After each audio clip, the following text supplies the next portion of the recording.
Welcome back to Simple English Daily, the podcast where we make English simple, fun, and actually useful for your real life. I'm Kate. And I'm Michael. And today we have something really exciting. Really exciting. We're talking about 99 sentences. Just 99. Simple English Daily, hey, come and learn a little every day. That's it. Not 1,000 words, not 50 grammar rules. 99 sentences. And these are sentences that native English speakers use every single day. Sentences that will help you stop translating in your head and start thinking in English. Which is the real goal, right?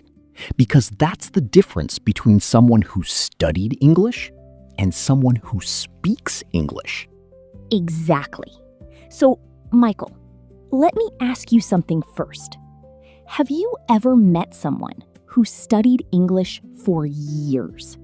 Grammar books, vocabulary lists, everything. But when they opened their mouth, nothing came out? Oh, absolutely. I've seen it so many times. And it's actually heartbreaking because you can tell they know the language. But speaking is just frozen. Yes, frozen. That's the perfect word. And why does that happen? Because they're translating. They think in their first language and then try to convert it to English in real time. And that's just too slow. It's like trying to run with your shoes tied together. You know how to run, but something is stopping you. I love that. So the solution is, don't translate. Think directly in English. And the way you do that is by making certain sentences so familiar that they just come out automatically, without thinking. Like muscle memory, but for your mouth. Exactly. So today, we're going to go through these 99 sentences together. We'll group them into categories, talk about when to use them, and practice saying them out loud. And we really mean practice. Don't just listen. Say the sentences with us. Repeat them. That's how this works. All right, let's start with everyday basics. The sentences you need from the moment you wake up. Okay, first one. Ready? Do you know what is for dinner? Do you know what is for dinner? Simple, practical.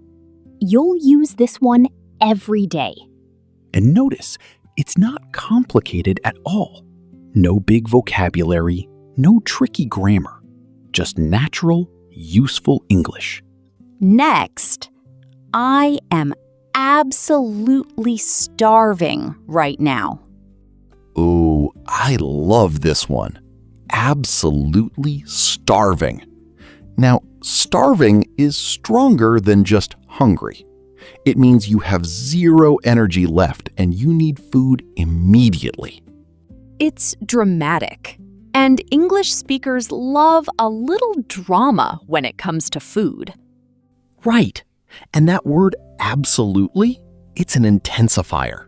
It makes the feeling bigger. You'll hear it a lot. Absolutely amazing. Absolutely exhausted.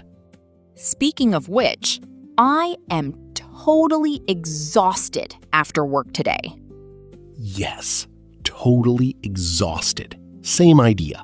You have no energy left. Nothing. Done. Now, here's a simple but really important one. Can I have a glass of water? You'd be surprised how many people don't know how to ask for this comfortably. They might say, "Water, please?"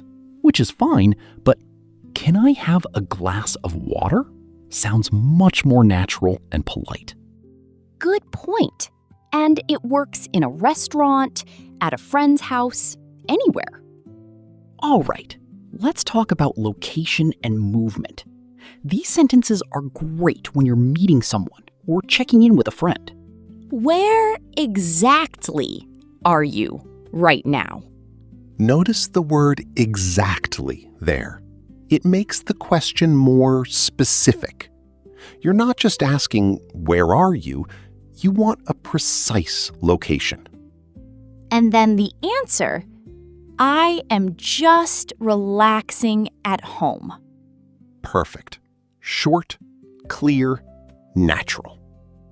And this next one is something I think a lot of learners don't know. I am already on my way there. Oh, this is so useful. On my way means you've left your house and you're traveling to meet someone. So if a friend texts you, where are you?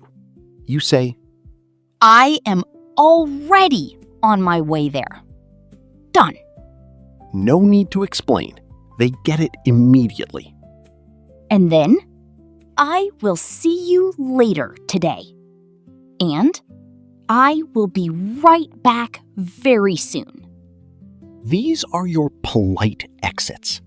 When you need a minute or when you're saying goodbye, but you'll see them again soon. Practice those too. They come up constantly. Okay, now this is my favorite section, small talk. Because this is where a lot of English learners feel the most nervous. Right.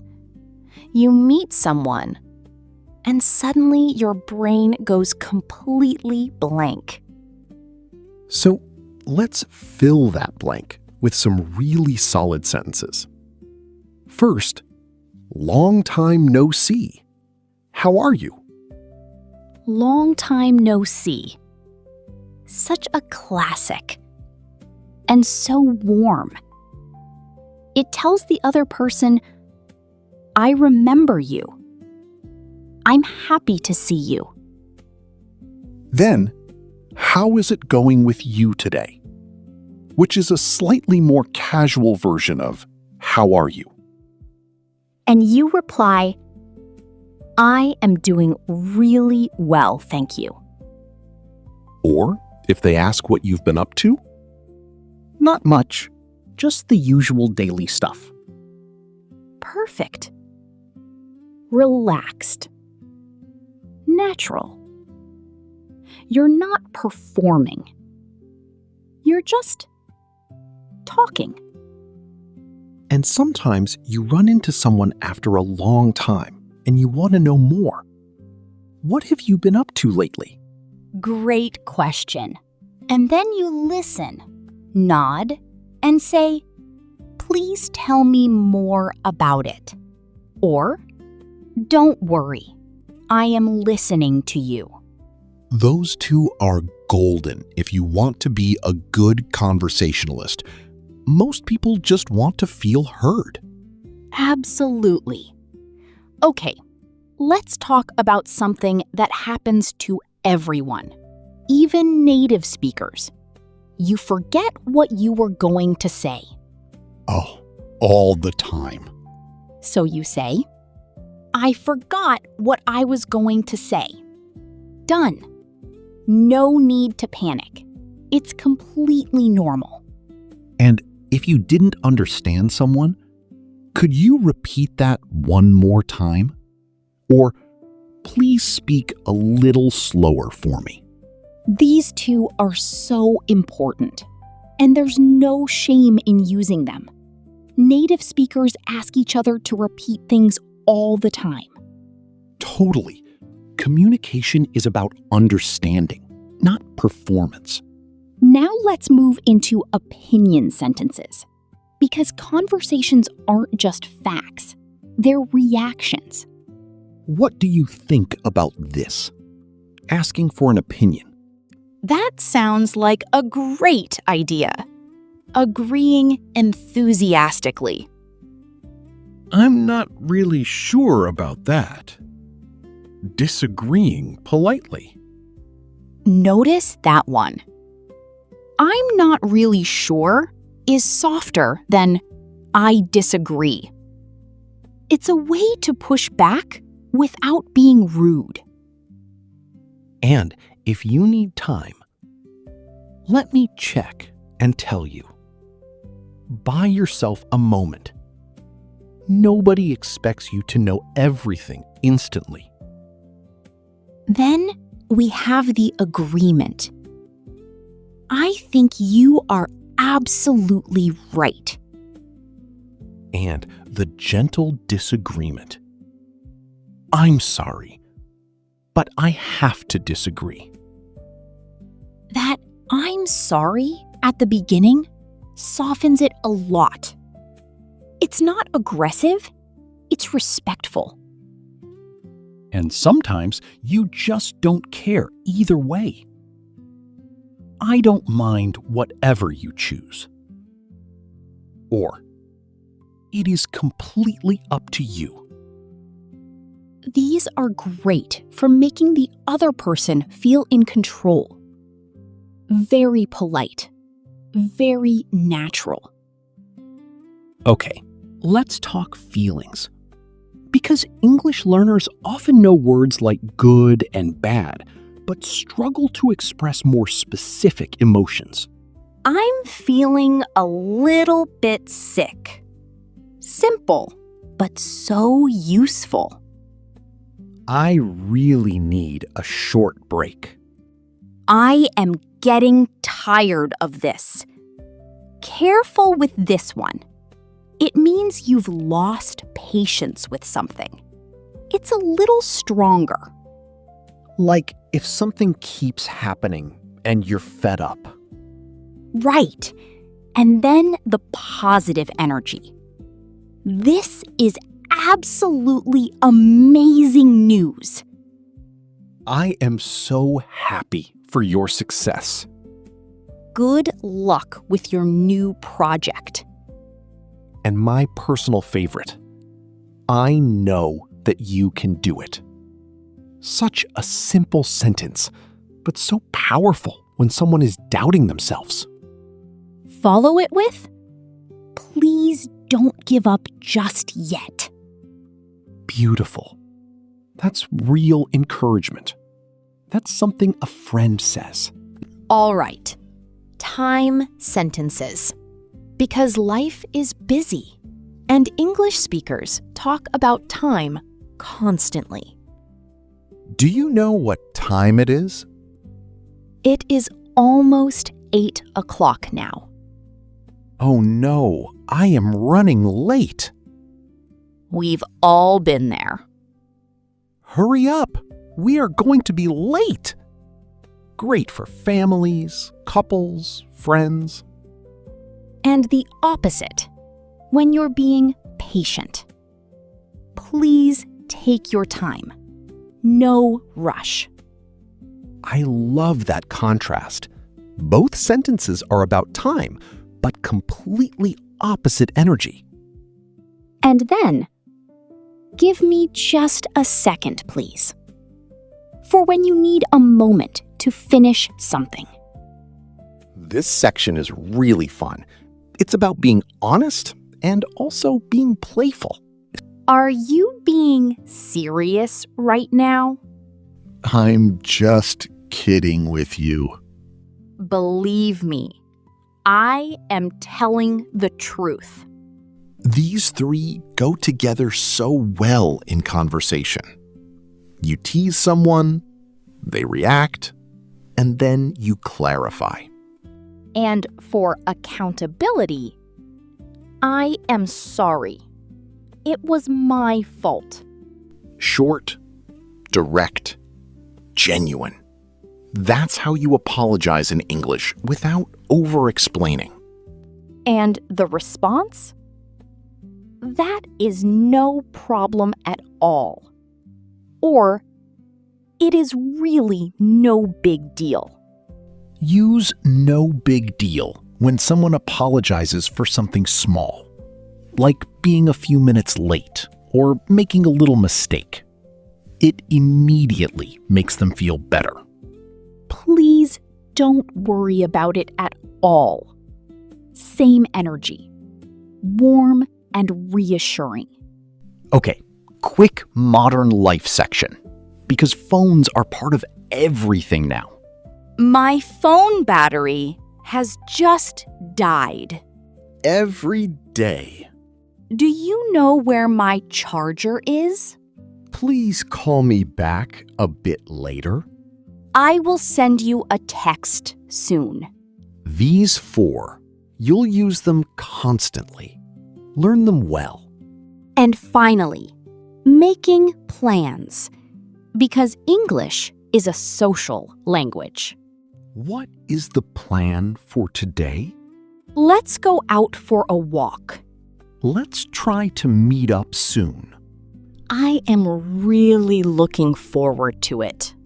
This one is so nice. It means you're excited about something coming up. And when plans are made, I am ready to leave now. Are you ready to start yet? Let's go and do it together. That one has great energy.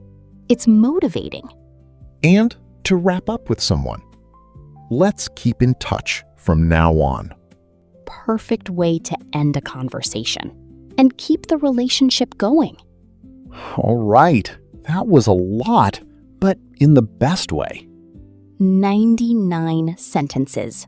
And every single one of them is something you will actually use. Not in a textbook, not in an exam, in real life, with real people. And here's the thing we really want you to remember. You don't need to be perfect. You don't need a huge vocabulary or flawless grammar. You just need the right sentences, said with confidence. So here's your homework. Pick 10 sentences from today's episode, just 10, and use them this week. In conversations, in messages, in your head when you're thinking. Say them until they feel natural, until they stop feeling like foreign words and start feeling like your words. Because that's the moment it all changes. When English stops being something you study and becomes something you live. We're so proud of every single one of you who showed up today and practiced with us. Keep going. You are so much closer to fluency than you think.